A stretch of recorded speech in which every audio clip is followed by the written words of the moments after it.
खबरों का सारथी। झमाझम बारिश के बीच बम बम भोले गूंज। देहरादून, केदारनाथ, ऋषिकेश में नीलकंठ सहित पौराणिक शिवालयों में उमड़े शिव भक्त। सावन के पहले सोमवार पर सीएम धामी ने पवित्र सावन मास के पहले सोमवार की दी बधाई। भोलेनाथ जीवन में सुख, समृद्धि और शांति का संचार करें। सीएम पुष्कर सिंह धामी आज लेंगे यूसीसी समिति की बैठक में यूसीसी कानून लागू करने की प्रक्रिया पर विस्तृत चर्चा होगी। 17 विभागों के अधिकारी रहेंगे मौजूद। उत्तराखंड के उत्तरकाशी जिले में चिन्यालीसौड़ आर्य के पास बीच भागीरथी नदी का तेज बहाव बना मुसीबत। फंसे 2 लोगों को एसडीएफ ने किया रेस्क्यू। अब बद्री, केदार समेत 47 मंदिरों के परिसरों की सुरक्षा। बीकेटीसी के जिम्मे पहली बार बना आईटी संवर्ग। अब सीमा तक आसानी से पहुंच सकेंगे जवान। चंपावत और ऋषिकेश बाईपास के निर्माण को मिली हरी झंडी। आप देख रहे हैं के न्यूज, खबरों का सारथी। नमस्कार, मैं हूं आपके साथ अवंतिका अवस्थी। आप देख रहे हैं के न्यूज इंडिया। हम बात करेंगे उत्तराखंड खबरों पर, जहां सीएम धामी ने अधिकारियों को दिए हैं निर्देश। यूसीसी लागू करने की तैयारियों की समीक्षा बैठक भी की है, तो वहीं यूसीसी लागू करने के लिए अंतिम रूप देने को कहा है। तो मुख्यमंत्री पुष्कर सिंह धामी ने अधिकारियों को निर्देश दिए हैं, जहां यूसीसी लागू करने के लिए अंतिम रूप देने को कहा है। तो सीएम धामी ने अधिकारियों को दिए हैं निर्देश। सीएम धामी ने अधिकारियों को दिए निर्देश। यूसीसी लागू करने की तैयारियों की समीक्षा बैठक की। यूसीसी लागू करने के लिए अंतिम रूप देने को कहा। सीएम धामी ने अधिकारियों को दिए निर्देश। यूसीसी लागू करने की तैयारियों की समीक्षा बैठक की। सीएम धामी ने अधिकारियों को दिए निर्देश। यूसीसी लागू करने के लिए समीक्षा बैठक की।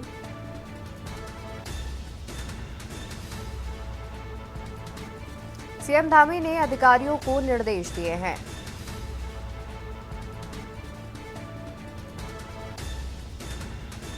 यूसीसी लागू करने की तैयारियों की समीक्षा बैठक की। यूसीसी लागू करने के लिए अंतिम रूप देने को कहा। प्रशिक्षण कार्यक्रम भी जल्दी से पूरा करने को कहा। सीएम धामी ने अधिकारियों को दिए हैं निर्देश। यूसीसी लागू करने की तैयारियों की समीक्षा बैठक की। यूसीसी लागू करने के लिए अंतिम रूप देने को कहा। प्रशिक्षण कार्यक्रम भी जल्दी से पूरा करने को कहा।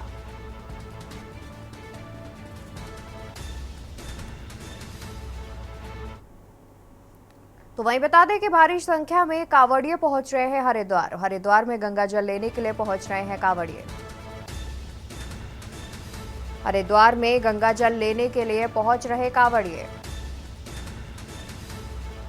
पिछले 48 घंटे में हुए 2 अलग अलग सड़क हादसे में 3 शिव भक्तों की हुई दर्दनाक मौत। हरिद्वार पहुंच रहे हैं भारी संख्या में कांवड़िए। हरिद्वार में गंगा जल लेने के लिए पहुंच रहे कांवड़िए। पिछले 48 घंटे में हुए 2 अलग अलग सड़क हादसे में 3 शिव भक्तों की हुई दर्दनाक मौत।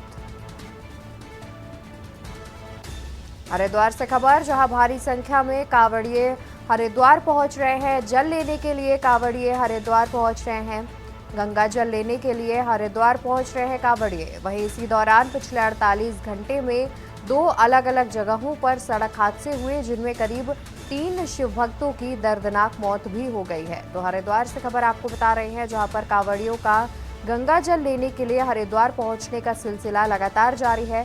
तो वहीं इसी दौरान पिछले 48 घंटे में 2 सड़क हादसों की बात भी सामने आ रही है। 2 अलग अलग सड़क हादसे हुए हैं, जिनमें 3 जो शिव भक्त हैं, जो कांवड़िए हैं, उनकी जान चली गई है। उनकी मौके पर ही दर्दनाक मौत की भी बात सामने आ रही है।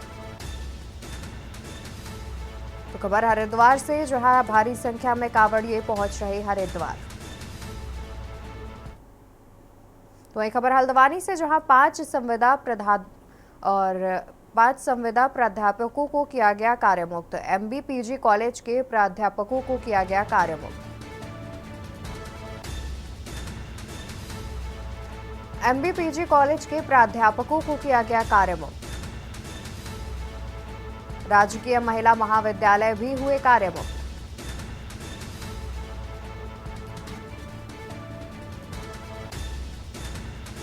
तो खबर हम आपको हल्द्वानी से बता रहे हैं, जहां 5 संविदा प्राध्यापकों को किया गया कार्यमुक्त।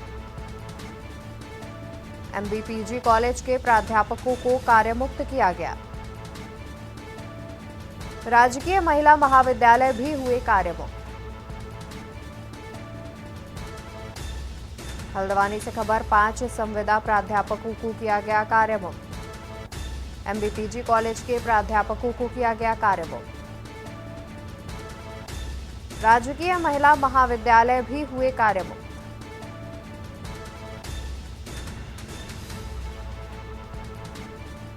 पांच संविदा प्राध्यापकों को किया गया कार्यमुक्त। खबर हल्द्वानी से सामने आ रही है। MBPG कॉलेज के प्राध्यापकों को कार्यमुक्त किया गया। राजकीय महिला महाविद्यालय भी किए गए कार्यमुक्त। दोनों महाविद्यालयों में 40 संविदा प्राध्यापकों की नौकरी संकट में।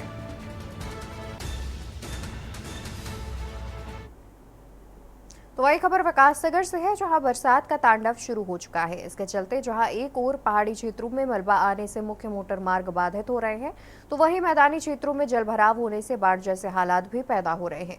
ऐसा ही कुछ देर रात विकासनगर क्षेत्र में हुई मूसलाधार बरसात में देखने को मिला, जहां शहरी और ग्रामीण क्षेत्रों में बरसात के कारण जगह जगह गलियां तालाब में तब्दील हो गई। तो वहीं खुशहालपुर गांव में बरसात के कारण हुए जलभराव से बाढ़ जैसे हालात हो गए, जिससे लोगों को घरों में पानी घुसने से अफरा तफरी का माहौल पैदा हो गया। तो विकासनगर से खबर सामने आ रही है, जहां पर देर रात हुई बारिश के बाद गलियां तालाब में तब्दील हो गई हैं। तस्वीरों में देख सकते हैं कि किस तरीके से गलियों में पानी भर गया है और बारिश के बाद इन तरह की दिक्कतों का सामना करना पड़ रहा है। आमजन को गली में जलभराव होने की दिक्कतों का सामना करना पड़ रहा है। तस्वीरों में देख सकते हैं कि गलियों में किस तरीके से पानी भर गया है और सारी गलियां तालाब में तब्दील हो गई हैं। अभी जो आज बरसात हुई थी सुबह, तो उसमें कई जगहों पे जल भराव की सूचनाएं प्राप्त हुई थी। विशेष तौर पे जो खुशहालपुर गांव है, वहाँ के लोगों के द्वारा बताया गया था कि घरों में तेज़ बारिश से घरों में पानी का भरा हुआ है। तो उसके बाद हमारी टीम गई थी, राजस्व की टीम गई थी और उसके साथ साथ स्थिति थोड़ा देखा था कि भराव ज़्यादा है, तो SDRF वगैरह की टीम को भी बुलाया गया था। तो उन लोगों ने लोगों को वहाँ से सुरक्षित निकाला था। और उसके साथ साथ क्योंकि दिक्कत ये आ रही थी कि कई जगहों पे लोगों ने जो रास्ते बंद कर दिए थे जहाँ से पानी की निकासी हो, तो उसको खुलवाया गया है और आगे रिपोर्ट उसमें तैयार की जाएगी। सावन के पहले सोमवार को देवभूमि उत्तराखंड में तेज बारिश के बाद जनजीवन अस्त व्यस्त हो गया। पहाड़ से लेकर मैदान तक बारिश का कहर देखने को मिला। एक ओर जहां पहाड़ों में लैंडस्लाइडिंग की घटनाएं बढ़ गई हैं, तो वहीं दूसरी ओर मैदानी क्षेत्रों में भारी जलभराव देखने को मिल रहा है। सड़कें नदियों में तब्दील हो गई हैं। आलम यह है कि कई घंटों का जाम राजधानी देहरादून समेत तमाम जनपदों में भी देखने को मिल रहा है। तो वहीं सोमवार से कांवड़ यात्रा भी शुरू हो गई है और ऐसे में तमाम कांवड़ियों को भारी दिक्कतों का सामना करना पड़ रहा है। देहरादून में तेज बारिश के बाद हुए जलभराव के बाद लोगों के घरों और दुकानों में सड़कों का पानी घुस गया, जिससे लोगों का लाखों का सामान पानी में खराब हो गया।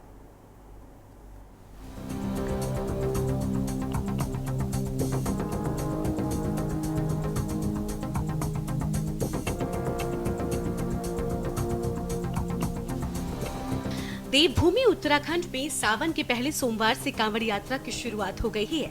बड़ी संख्या में भोले के भक्त उत्तराखंड पहुंच रहे हैं। इस दौरान प्रदेश में तेज बारिश के बाद जनजीवन अस्त व्यस्त हो गया है। पहाड़ से लेकर मैदान तक बारिश का कहर देखने को मिला है। एक ओर जहां पहाड़ों में लैंडस्लाइडिंग की घटनाएं बढ़ गई हैं, तो वहीं दूसरी ओर मैदानी क्षेत्रों में भारी जलभराव देखने को मिल रहा है। सड़कें नदियों में तब्दील हो गई हैं। आलम यह है कि कई घंटों का जाम राजधानी देहरादून समेत तमाम जनपदों में देखने को मिल रहा है। तो वहीं सोमवार से कांवड़ यात्रा भी शुरू हो गई है। ऐसे में तमाम कांवड़ियों को भी भारी दिक्कतों का सामना सामना करना पड़ रहा है। मौसम विभाग ने आने वाले दिनों में भारी बारिश का अलर्ट जारी किया है। उत्तराखंड के लिए मौसम की बात करें, आज 22 तारीख जुलाई की हो गई है और पास्ट 24 आवर्स में कुमाऊं रीजन में अच्छी रेन मिली है। इसके साथ साथ देहरादून में भी जो हैवी रेन है वो मिली है आपकी मौकमपुर में। और अगर बात करें जो है कुमाऊं क्षेत्र की, तो वहाँ पे सबसे ज़्यादा बारिश आपको सामा में मिली है, जो कि करीब वेरी हैवी में है, 125 mm में। और इसी तरह जो वेरी हैवी रेन है उसमें बंगापानी है, बनबसा है। बनबसा में आज भी जो है 98 mm जो है रेनफॉल मिली है, तो हैवी रेन है। और कल वहाँ पे जो है वेरी हैवी, एक्सट्रीमली हैवी तक भी वो मिल गई थी। अगर वो 4-5 घंटे के रेन लेते हैं तो एक्टिविटी वहाँ कंटिन्यूसली थोड़ी चली रही है। तो अभी भी जो रेड वार्निंग उसको तो हालांकि हमने कम किया कि थोड़ी एक्टिविटी कम हो रही है, लेकिन ऑरेंज अलर्ट में उसको अभी भी कुमाऊं क्षेत्र के जो डिस्ट्रिक्ट है, जिसमें कि अगर मैं आज बात करूं 22 तारीख को, तो नैनीताल, चंपावत, उधम सिंह नगर और इसी तरह अंदर के डिस्ट्रिक्ट हमारे पिथौरागढ़ और बागेश्वर, इनको आज हमने ऑरेंज में रखा हुआ है और कल भी ऑरेंज में रखा हुआ है। तो इन डिस्ट्रिक्ट्स में आप देखें कि हैवी या वेरी हैवी रेन्स जो है अभी भी आज और कल भी जो है वो मिलेगी कहीं कहीं पर। तो इस राजधानी देहरादून में तेज बारिश के बाद हुए जलभराव के बाद लोगों के घरों और दुकानों में पानी घुस गया है, जिससे लोगों का लाखों का सामान पानी में खराब हो गया। वहीं राज्य के मुख्यमंत्री पुष्कर सिंह धामी ने राज्य आपदा प्रबंधन केंद्र का औचक निरीक्षण किया है। मुख्यमंत्री ने अधिकारियों से भारी बारिश के कारण हुए नुकसान का जायजा भी लिया और साथ ही अधिकारियों को जरूरी दिशा निर्देश भी दिए हैं। वहीं देहरादून में हुए भारी जलभराव के बाद विपक्ष ने एक बार फिर स्मार्ट सिटी के कार्यों पर सवाल खड़े कर दिए हैं। विपक्ष का आरोप है कि स्मार्ट सिटी के कार्यों की वजह से देहरादून का स्वरूप बिगड़ा है और इसका कोई लाभ प्रदेश की जनता को नहीं मिला। विपक्ष का आरोप है कि स्मार्ट सिटी में बड़ा भ्रष्टाचार हो रहा है, जिसका खामियाजा जनता को भुगतना पड़ रहा है। देखिए, तो हर वर्ष का है कि मानसून इस समय दस्तक तो देता ही देता है और जिस प्रकार से हमारी चार धाम यात्रा एकदम सुव्यवस्थित रूप से चली है और अच्छे से चली है, रिजल्ट भी उसका अच्छा आया और जैसा कि हमने अनुमान लगाया था, हमारे यशस्वी मुख्यमंत्री श्री पुष्कर सिंह धामी जी ने कहा था पिछले साल का भी रिकॉर्ड अब की बार की हमारी यात्रा तोड़ेगी, वो दिखाई दे रही है और धरातल पर नजर भी आ रही है। तो जिस प्रकार से एकदम सुचारू रूप से हमारी चारों धाम यात्रा चली है, उसी प्रकार से सुचारू रूप से हमारी कांवड़ यात्रा भी चलेगी। पूरी चाक चौबंद व्यवस्था और खुद मुख्यमंत्री जी की पैनी नजर हमारे ये कांवड़ यात्रा के या उस पे बनी हुई है और लगातार पुलिस की भी मॉनिटरिंग चल रही है। तो मैं उम्मीद करती हूँ कि और सभी को अनुरोध करती हूँ आपके चैनल के माध्यम से कि हमारे उत्तराखंड में पधारने पे सभी कांवड़ियों का बहुत बहुत धन्यवाद और आभार।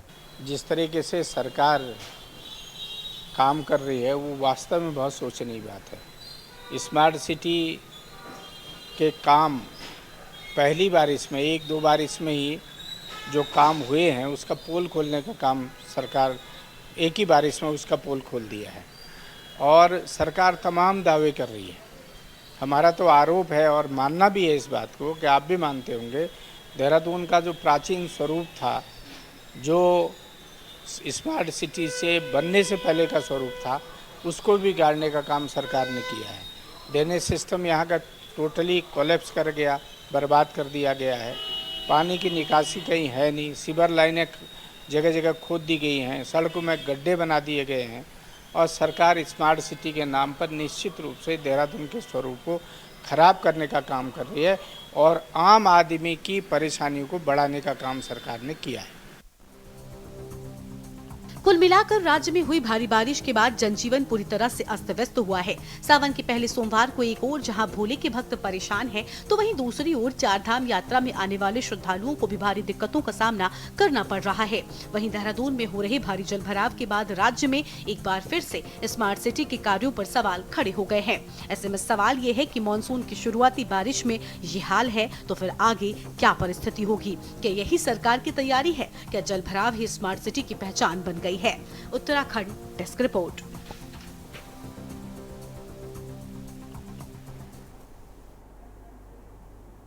और यहाँ रुकेंगे एक छोटी सी ब्रेक के लिए, जल्द हाजिर होंगे।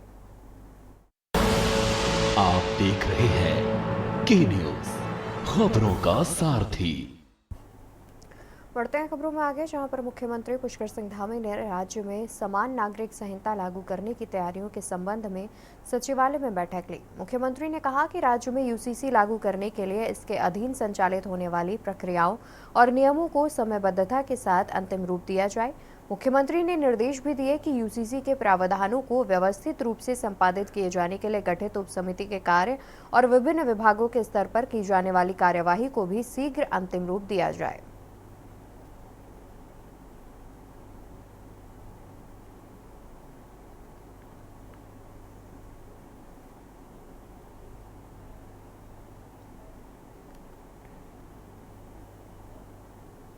नगर निगम रुड़की क्षेत्र अंतर्गत इमली रोड, रामपुर चुंगी और दून स्कूल रोड स्थित कई दुकानों सहित आबादी वाले क्षेत्रों में सावन की हुई पहली बारिश का पानी भर जाने से जनजीवन अस्त व्यस्त हो गया। शहर के व्यापारी और नागरिकों का कहना है कि नगर निगम ने जल निकासी का उचित ढंग से प्रबंध नहीं किया था।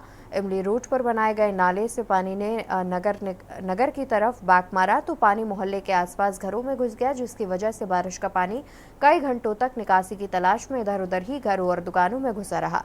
इसी तरह कुछ दिन पहले हुई बारिश में रुड़की नगर के रामपुर चुंगी दून स्कूल सड़क पर इमली रोड पर 2-3 फीट पानी इकट्ठा हो गया था।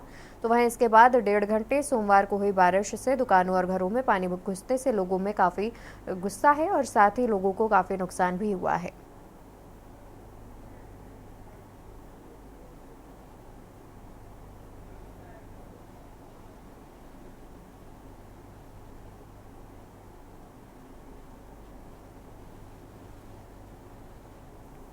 खबर पौड़ी से आपको बता रहे हैं, जहां पवित्र सावन माह के पहले सोमवार को शिव मंदिरों में भक्तों की भारी भीड़ उमड़ी।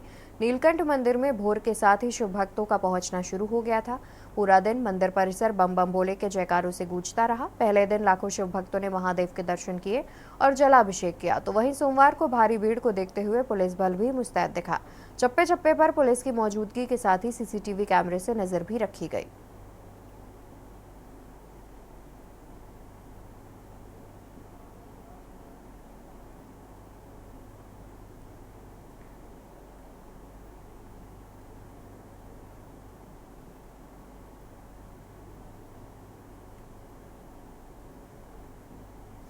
मौसम विभाग की ओर से भारी बारिश को लेकर जारी अलर्ट को देखते हुए स्थानीय प्रशासन ने केदारनाथ धाम में आ रहे श्रद्धालुओं से विशेष सतर्कता बरतने के साथ ही अत्यधिक बारिश में यात्रा न करने की अपील की है।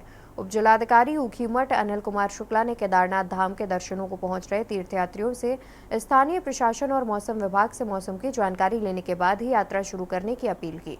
उन्होंने बताया कि श्रावण मास में हो रही अत्यधिक बारिश के कारण जगह जगह यात्रा मार्गों में पत्थर गिर रहे हैं, जिससे सुरक्षा की दृष्टि से यात्रा करना उचित नहीं है। उन्होंने कहा कि केदारनाथ पैदल मार्ग के चीरबासा, गौरीकुंड, लिंचोली आदि स्थानों में पत्थर गिरने की संभावना बनी रहती है। इसके अलावा रुद्रप्रयाग, गौरीकुंड राष्ट्रीय राजमार्ग के फाटा के डोलिया देवी मंदिर के पास पत्थर गिरने की संभावना रहती है। ऐसी स्थिति में उन्होंने सभी से सतर्कता के साथ यात्रा करने की अपील की है।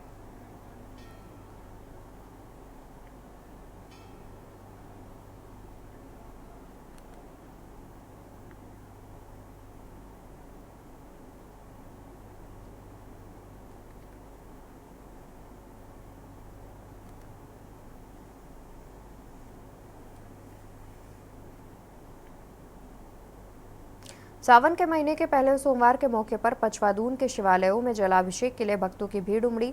यहां बाढ़वाला, विकासनगर, डाकपत्थर, पृथ्वीपुर, आटूवाला, राजावाला और मांडूवाला आदि क्षेत्रों में पौराणिक शिव मंदिरों में इस मौके पर विशेष आयोजन किए गए, जहां सुबह से ही भक्तों की लाइन लगाकर अपनी बारी का इंतजार करते हुए दिखे। तो वहीं भक्तों ने शिवलिंग पर जलाभिषेक कर पूजा अर्चना भी की।